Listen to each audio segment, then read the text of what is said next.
রুজি থেকে ইউফিকুন মানে দান করলো।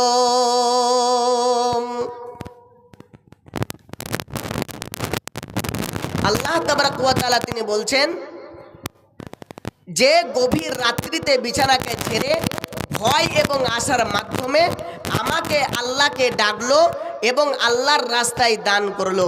মাননীয় সুধী মণ্ডলী, আমি যে বিষয়টার উপরে আলোচনা রাখবো বলেছি সে বিষয়টা হচ্ছে ঈমান। তাহলে আপনার ঈমানটা কোন জায়গা থেকে তৈরি হবে?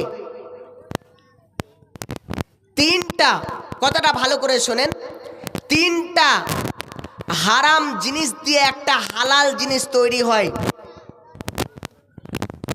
প্রস্রাব, গোবর এবং রক্ত, এই তিনটা জিনিস দিয়ে আল্লাহ তাবারাক ওয়া তাআলা একটা হালাল জিনিসকে বানায়।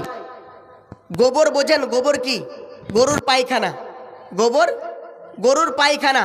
তো আল্লাহ তাবারাক ওয়া তাআলা তিনটা হারাম জিনিসের মধ্য দিয়ে একটা হালাল জিনিসকে বানান। সে জিনিসটার নাম হচ্ছে দুধ। আর এটা হচ্ছে সব থেকে পৃথিবীতে আপনার সেরা খাবার। কত রকম প্রোটিন রয়েছে এই দুধের ভেতরে। তাহলে আপনার ঈমানটা কোন জায়গা থেকে বানবে? আপনার ঈমানটা কোন জায়গা থেকে তৈরি হবে? বন্ধুরে আমার, আপনার ঈমানটা তিনটে জায়গার ভেতরে আপনার ঈমানটা তৈরি হবে।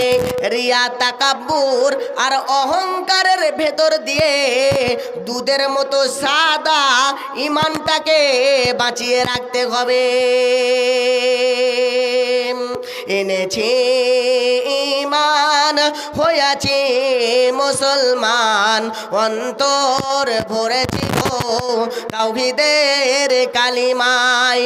মুহাম্মদ যদি না আসিত এ দুনিয়ায়, এ উম্মত ডুবে যেত গুনারি